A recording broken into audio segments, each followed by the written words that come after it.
And clear of the closing doors, please.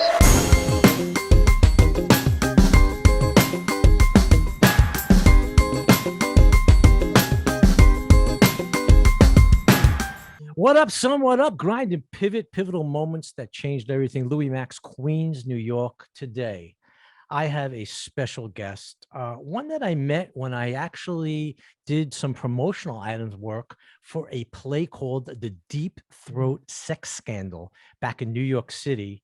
And that was quite a thing. And I'm going to have him explain exactly what went down with that and I'm wearing my t-shirt, by the way. I'll show it to you later, the back. I still have it. A producer, impresario, and the man behind Spooky World, a Halloween theme park back on the East Coast that you all might know of, Mr. David Bertolino. Dave, how are you? I'm okay, Louis. How are you, sir? Hanging in there, buddy. Good to All talk to right. you. Haven't spoken to you or seen you in a while. You look great. That California sun is treating you right. Talk to me. How's it been through the last year or so? Pandemic, everything else. You know, we survived it. We kind of operate our business, although I've tried to retire, but we have 5 Airbnbs on our grounds, and we,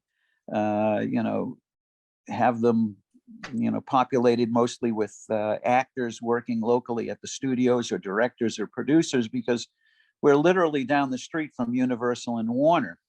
And, we've maintained being pretty busy with that.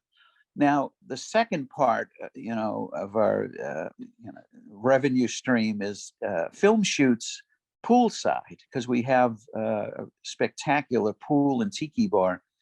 And those kind of dried up last year.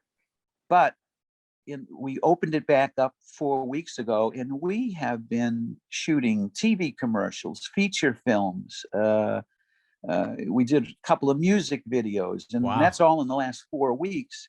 And we're resuming again with the Food Channel, who's coming every week to cook a different dish on our tiki bar grill. Oh, that's great. And that happened 2 years ago, and it's now resuming. So, it's getting back to normal. It's not complete, but it's getting back. People want to start, shooting their TV shows and features and so forth. So we're quite busy. That's great. So you got a good niche. That's pretty cool. I'm sure you got some real good stories. Hopefully we'll get to some of them a little later. Sure. Just to bring everybody up to snuff, I met David several years ago. He was producing a play called The Deep Throat Sex Scandal. And you want to tell us a little bit about what that was to bring people up? Sure. Yeah. I one day was watching a documentary called Inside Deep Throat that was actually quietly produced by Brian Glazer and Ron Howard, Quietly. through a different documentary arm. Yeah. And so as a result of that, I ran into happenstance Alan Dershowitz, who I know represented this fellow Harry Reams, which was kind of, the story was centered around Harry being, arrested and convicted of, I think it was the RICO Act at the time, trafficking pornography. And it was such an, compelling story of how Richard Nixon rigged a courtroom, a federal courtroom in Tennessee, and got Harry a 5-year jail sentence on these false charges, contrived stuff. And Dershowitz stepped in and overturned the conviction. And as a result, we don't all have to watch G-rated movies. And so I thought it was a great story to be told. So I petitioned the Freedom of Information Act. And I've never written a play before, but at the time I just sold my Halloween theme park called Spooky World, and I was looking for a project. And I took that on and wrote it. And ultimately, to make a long story short, we rolled it out in New York 10 years ago. And then also brought it out in LA about 8 years ago. New York it was building momentum. You know, we were only open for previews for about 3 or 4 weeks, which is a long preview run, but you know, the seats were populated. Yeah, I But then, think I actually just interrupt. I think I attended, and yes. I sat next to Mr. Dershowitz. He was there the night I was there. Oh, wow. He was in Okay, my great. row. Yeah. Absolutely, You know, it's sure. funny. I was so nervous that night, Louis, only because, as you know, there's a scene where Dershowitz on stage meets Harry Reams, and they're planning strategy about their trial. And so, you know, Dershowitz wanted to, see what was going on with this, and I was crossing my fingers to hope that he enjoyed the performance. And so at the end of the show, he stayed. Yes. And he actually went on stage and took pictures with all the actors. And there was a few fans still in the audience that got autographs from him. And I said, Alan, I'm afraid to ask, but you know, what did you think of the play? And he said, everything was great, except for one problem. He says, and you can correct this. He said that the guy who portrayed me should have been Brad Pitt. It's like, oh, okay, I got you. Thank you. Wow, So that really? was, Coming from him, interesting. That side of the yeah. personality, huh? Right. Kind of But like left field. and so the tragedy, which is, kind of Shakespearean, is the theater that we occupied was in arrears for their rent. And so we showed up one night and couldn't open the doors. And there was a sheriff's notice. They locked the doors, and the owners of the theater, he just took off with our prepaid rent. He took off with our security deposit. He took off with our box office receipts. Wow. And so it's like, oh my God, it's like I couldn't, believe this happened at the 45 Bleecker in New York. So, we had to shut down. It took weeks to get our wardrobe and props and everything back from the sheriff. We had to prove that it was our stuff and not the theater owner. I don't want to mention his name, Louis Salamoni. And so he, just took off with everything, and we were just shot in the foot.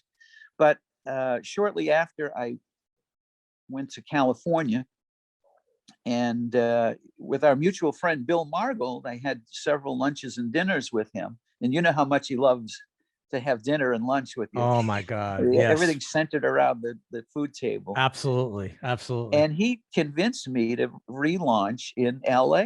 And, Bill and I together, I have actual photographs of Bill and I together visiting theaters. I took pictures of the theater, him on stage. Really, you guys together? Wow, that's crazy. I mean, for those of you who are listening and watching, Bill Margold, William Margold, what he had that great tagline: "The God created the world, and then He created Bill Margold," or something.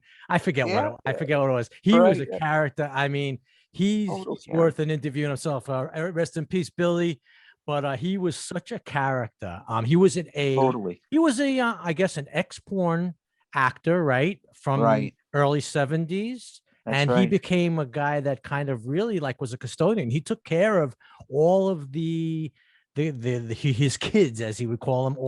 He watched over the industry. Right, exactly. He watched over the industry and became a spokesperson and battled for different things. But I can't imagine you and Bill, I should say, taking these pictures. That must have been a great outing. Oh, it's great. I have some old photographs. I'll have to send them to you. They're a blast. But we finally chose a theater called the Zephyr, and it was a wonderful theater.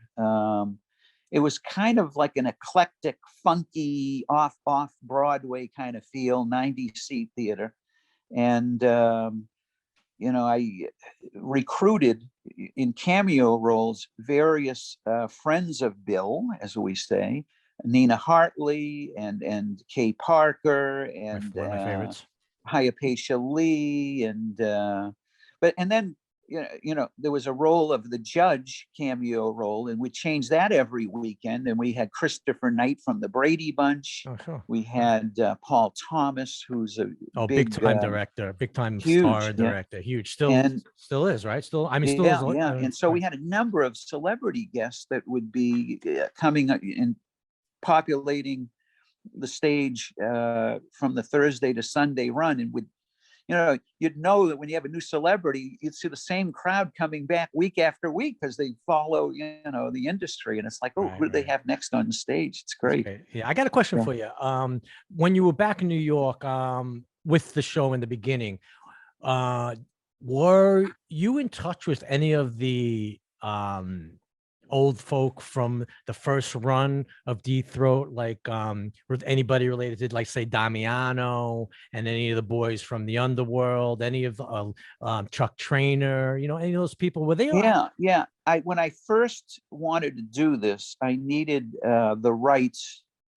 There's a scene, obviously, if you know the story about Deep Throat. This is kind of the story of the making of the Deep Throat movie, and then the trial that pursued after it. But correct.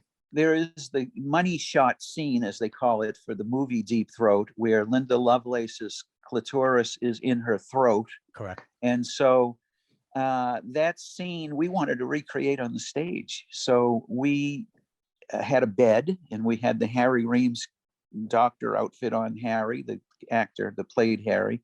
And then we had the exact replica. My costumer matched the nurse's outfit that was a kind of a special design. And so everything looked like that scene on stage. And then when it came down to doing the sexual part of it, we had the supposedly movie crew, which was on the stage, blocking the couple from time to time.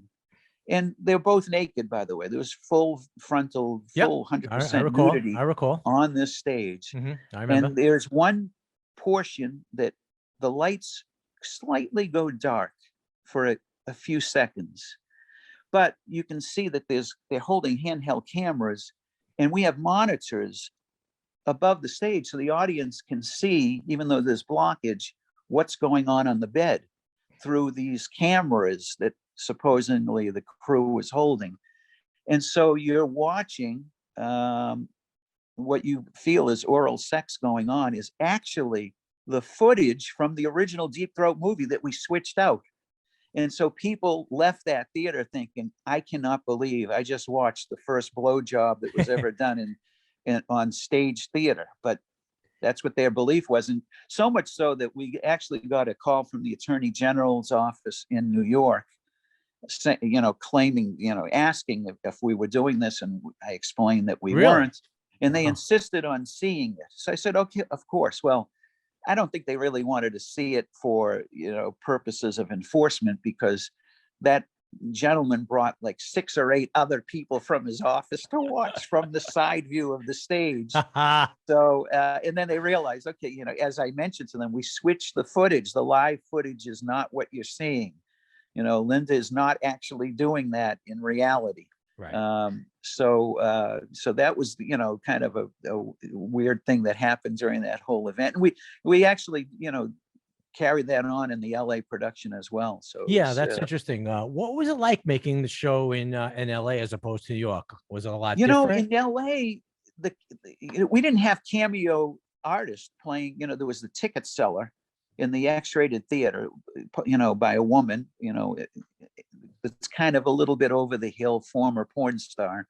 Well, that was an actor's role. In LA, I actually cast the people from the industry from the 70s and 80s. You did? So there was Nina Hartley, there was Kay Parker, there was Alana Evans, there was, all of these gals who were in the industry playing, the part of the ticket seller, different guests every weekend. Right. And the judge's role, had a number of cameo guests that, we changed it every weekend. So what was it like? We had the option of actually having the adult industry folk because most of them are in LA. They're not in New York. No, not So anymore. Right. the cameo roles were, played by the actual people from that era. They which must have was been excited. wonderful. They must have been excited, some of them, Oh, right? they loved it. I mean, they really loved the idea. And I have to tell you, we would have an after party, which is something unusual, but most people have an after party on opening night. We had an after party after every show. If you bought a premium ticket, you got to the after party, open bar, wine bar, hors d'oeuvres, appetizers, and you got to meet those celebrities, which is great. I mean, where can you go, to meet the actual celebrity that you've watched? I mean, as I told Georgina Spelman, I watched The Devil and Miss Jones when I was like 18 years old. And I said, I only got by the first 5 or 10 minutes of it, but I've watched it 100 times. Good one. Excellent. Let's backpedal a little bit. You're from the East Coast. You tell us about Spooky World. What is Spooky World? How did it begin? And how did you get involved into that? Sure. I was a sales manager for Ruby's Costume Company, which at the time was, and still is, huge, the #1 Halloween supply manufacturer. Costumes, makeup, accessories. And, I was in my 20s when I was recruited by them, was working many, many years for them. And the nature of the business is you're working like 6 or 8 months and you're off for 4 months. When Halloween actually happens, you're not calling on stores. You're not calling on your Spencer Gifts, your Hot Topic. They don't want to see stuff. It's done already. Yeah, right, correct. It's done. So, I'm off for 4 months a year and I'm looking for something to do. And a friend of mine calls and tells me that there's a hayride in Egg Harbor, New Jersey called Haunted Hayride. And we got to check it out. South Jersey, right? That's South Jersey, right? South Jersey. Yeah, exactly. And so we go to see this hayride at the Renault Winery, and I'm inspired by it. This guy's charging $10 a ticket, and he drives through stage sets that he built along his hayride trail. And I looked at it and I said, man, I can do that. And I think I can do it better. And so I was with my friend and I said, let's form a 50-50 partnership. And we're ready to start the LLC or corporation papers. And he said, you do it on your own. He said, it doesn't turn me on as much as you like it. I was okay. So I did it myself. I rented a dairy farm and signed a lease with a bank who foreclosed. They owned this old dairy farm. What year was this? What year was this? This was the winter. This is like January or February of 1991. Okay. Early 90s. Yeah. Got you. And then I got a call just before the rent started in April saying, it's the FDIC. We seize the bank that you have a rental agreement with. And I said, oh my God, I got buying all these props. I'm ready to populate and make a hayride trail. He said, hold on. The market's crashed for real estate. We see how much you're paying for rent. We'll let you own this property for what your rental is if you can come up with this small deposit. Wow. You got it. I came up with the deposit. I bought the farm, literally, in May of 1991. And we got a couple of bulldozers to make a hayride trail for about 20 or 30 minutes in length. I built 22 stage sets and, populated them with actor scenes, little vignettes. And it was, my partner, I did have a small silent partner who was a very hands-on fellow. And he said to me, figuring out the numbers, if we can do 200 people a night, we're going to break even. And at the time, I signed a 10-year loan to build all this. Oh boy! Okay. Colossus. Right. Mm-hmm. And we opened October 1st, 1991. 2,000 people showed up. Holy crap! And for the following 30 days, it was a minimum of 2,000 people every night. You're kicking ass. We paid back our 10-year loan in 3 weeks. Wow.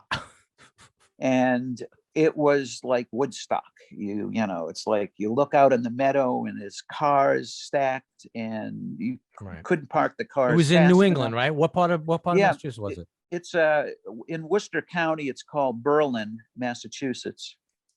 And I had very little money to promote, but I also hired celebrities, horror celebrities. I called everybody in the industry and begged them months in it. That's the key. You got to make them part of painting the fence, as they say, Huckleberry Finn. And so they were very cooperative in helping me paint this fence by, you know, coming and giving, you know, they would always say, gee, we're kind of busy during Halloween. We're doing certain whatever promotions, such, but we'll come weekdays. So here I am populating my barn with, you know, first-rate horror celebrities: Robert Englund, Elvira, Linda Blair, Doug Bradley, you know, R.A. Mahalhoff. And so you have all of these great horror celebrities signing autographs. Right. And you got a hayride trail. So I invite Tom Savini, who I made fast friends with. And there was one night, I think it was the fourth night we were opened. The name of the park was called Spooky Hayrides.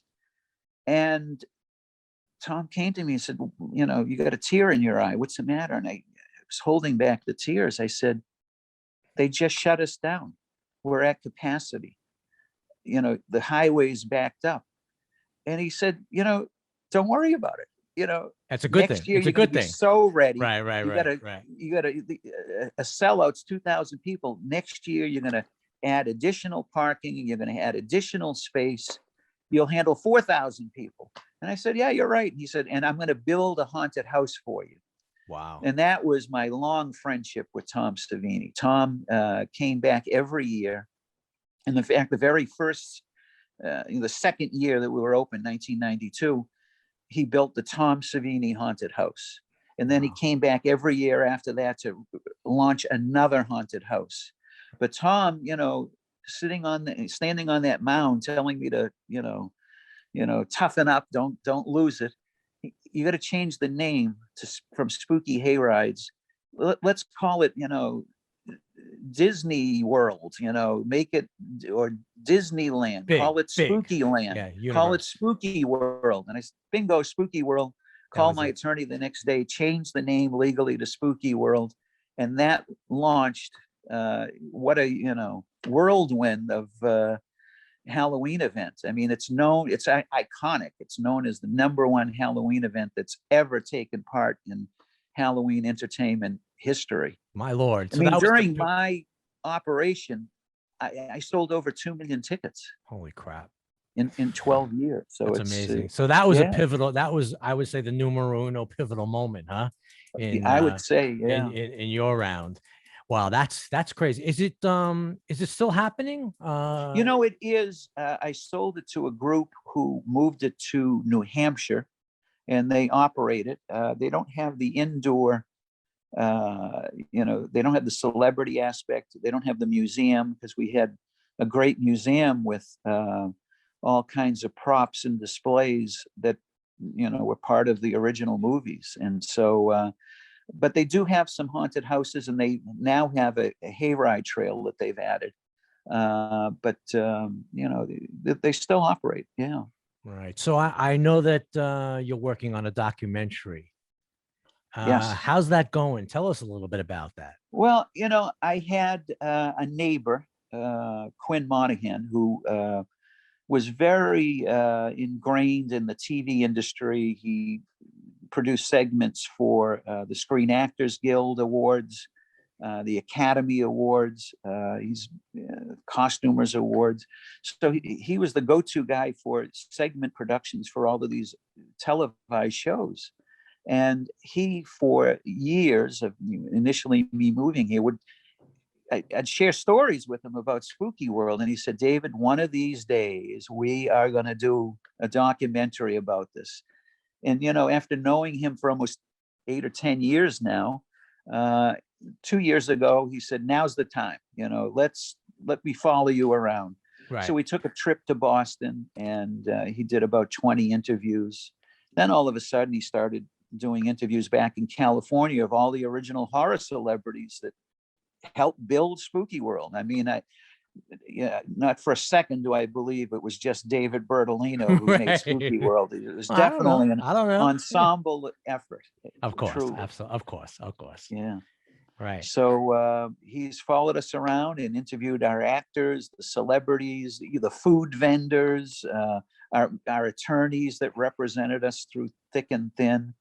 And there's a lot of missteps. I mean, you've got some drama of, the town trying to close us down because we were getting too big. You've got an interesting titillation factor of, and that, it happens in the entertainment industry. You've got 200 to 300 actors working at Spooky World in close quarters. The show must go on, great camaraderie. So we kind of split up unintentionally some marriages, some relationships. Right. And then we also introduced a lot of people together who met at Spooky World, got married, had kids, and so forth. But, there was the townspeople. We incorporated it originally as the Berlin Fun Farm, and the townspeople very much labeled it the Berlin Fuck Farm. I love it. I love it. So how is it any projected date when the doc might be we're close trying to to being finished? roll out for October. We might miss that by a month, but Great. it's definitely coming this year. And we've got some big announcements. We're waiting for the ink to dry on an endorsement, Great. an A1 celebrity here in Hollywood endorsing the project, which is great. It's going to happen. It's just the legal stuff is being worked out. But, there's a lot of interesting interviews that came from television. For instance, I'm going to give you an example. John Krasinski is interviewed by Seth Meyers. And Seth Meyers asks, fellow New Englander, what are your favorite memories of Halloween? And he said, well, growing up in Newton, Massachusetts, our pilgrimage was going to Spooky World every year as a kid. And then he goes on to tell him, what he witnessed and the funny stuff and how he felt about it. And it's like, I can't believe it. This, Right. Same thing with, segments from Regis and Kathy Lee back then, or was it? No, yeah, it was Kathy Lee, wasn't Kelly. And we got Linda Blair talking about it on a TV show, and you got Elvira's piece talking. You got to remember something. I was more involved in the business world rather than the creative side of it. But I would reward my my celebrities by giving them a fee every time they mentioned Spooky World on national TV. So the best was Linda Blair. I mean, she had to correct Regis, and she said, no, it's Spooky World, Spooky World, Spooky World. And it's like, oh my God, cha-ching, cha-ching, Yeah, I was cha-ching, gonna say, cha-ching. right. She comes back in. I got to write her a big check because she kept correcting Regis when he got the name wrong. That's classic. That is classic. You've done a lot of producing over the years as well. You were involved with the Tiny Tim wedding on Leno. Yes. Is that Yes. can you tell us about that? Because I thought that was Of a little interesting for someone. Oh yeah. Yeah. Tiny came to, I think I headhunted him. He was appearing in Massachusetts at some event. And I thought, I can't just have horror celebrities. You have to have mainstream. Not everyone's a diehard horror fan. Right. But, there are people who are going to like, whomever, and, somebody else. So I headhunted, Tiny. I went to see his performance, and I invited him. It was either year 2 or year 3. And he killed. I mean, he went on stage 3 times a night. Oh, here's the other thing. The lines were long, but we entertained you when you're in line. And I'm not just saying that. We truly built a stage show. So While they were night, waiting. Okay. Yeah, at 7 o'clock, at 8:30, at 10 o'clock, 3 shows, Tiny Tim and Bobby Boris Pickett. Bobby would sing a medley of his one hit, The Monster Mash. Right. And Tiny would sing lots of Americana songs. He had the Yeah. people really rallied up. But at the end, he Including would Tiptoe, close. right? Including Yeah, Tiptoe. Tiptoe Through the Tulips. In Okay, fact, of course. I bought him 2 skids, like taller than me, of plastic tulips that I got from a closeout company. And at the end of the, each performance, he would throw the tulips to the crowd. It was great and, well received. Well, Tiny was working the month with us, and he did several years. And he was talking about getting married to Miss Jan, because he originally got married to Miss Vicky on Right, the on Tonight Carson, Show with right? Johnny Carson. On Carson, right? Exactly. And so I asked, of course, but I said, hey, wouldn't it be nice if you got married here at Spooky World? Because we do weddings. We do what's called a $99 wedding. And that was one of our marketing things is, we would lose money on the $99 wedding, by the way, because we would provide a cake, the justice of the peace, and a cordon off area for them. And so, it probably cost us $200 for that. But they would in turn invite 40, 50, 60 guests who would buy an admission ticket to go to the wedding. Right. So, for every $99 wedding, we probably sold $1,000 to $2,000 worth of extra tickets. I forgot to mention you were a businessman as well. Sorry. So speaking of the wedding, I suggested it to Tiny. And he, poor guy, he always wanted to please. And I think he misspoke by saying, okay, I'll do it very quickly. So I called the Jay Leno show and spoke to Patty, the line producer. And she said no initially, but then she called me back a day or two later and said, I ran this by Jay and he wants to do it. Wow. He's going to send his roving reporter, Bill Maher, and Bill will cover the event like it's a spectacular. Holy and crap. we'll do, promos all week saying that this wedding's going to happen. So they were standing behind this. They were doing national TV, advanced little cutaways. And so, with all the promotion going on, we're excited. And now it's the day before the wedding. And Tiny sees me the night of his performance, the day before the wedding. And he said, I can't do this. I said, what are you talking about? He said, I just think that it would be a disservice to Mr. Carson if I, repeat this 25 years later, 20 years later. You think somebody got to him? I don't know. I really don't know. But, his soon-to-be bride is there in the hotel. You got 2 truckloads of equipment from NBC set up with camera towers everywhere. Mm-hmm. You got Bill Maher staying at the Four Seasons Hotel. There's an expense going on from NBC. There's an expense going on from us. It's showtime, pal. Yeah, it's like, I said, Tiny, is there anything I could say or do? And, can I offer you a bonus? No, I just can't do it. I can't do it. Okay, so I just didn't want to even talk to NBC about it. It's late at night, the night before. Following morning, Tiny calls me and says, I'm going through with it. I'll be there. The wedding's okay. It's like, well, what's changed?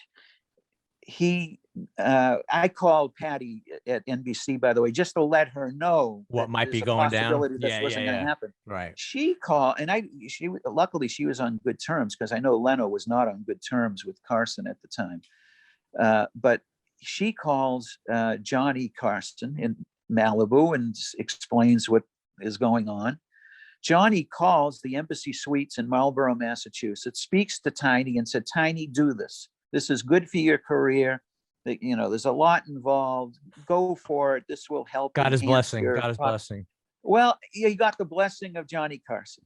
And so great story. The show went on, and Holy we shit. broadcast live on the Tonight Show on NBC worldwide. It was great. Got a lot of eyeballs at Holy Spooky shit. World. I'm glad I brought that up. So what do you got coming up? Current projects? I know you got the Spooky World doc happening. Any independent films? What's cooking? Tell us. Well, give the us a little doc bit. is big time. Great.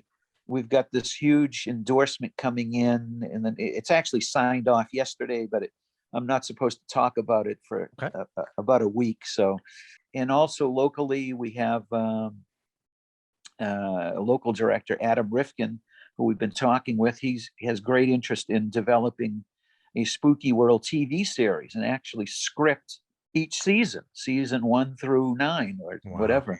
That's And interesting. so that's exciting. I mean, That I got to is. tell you, the incidents are incredible, you know, from year to year of what Amazing. happens. Amazing. That's really, yeah. that's fantastic. So we're going to put all the descriptions and contact stuff down below. David Bertolino, Grind and Pivot, pivotal moments that changed everything. And this guy had some beautiful pivotal moments, and he is still moving and grooving. And I'm so happy. I can't wait to hear about the big time endorsement. And I'm going to keep watching and keep holding out to see what's cooking. Closing doors, please.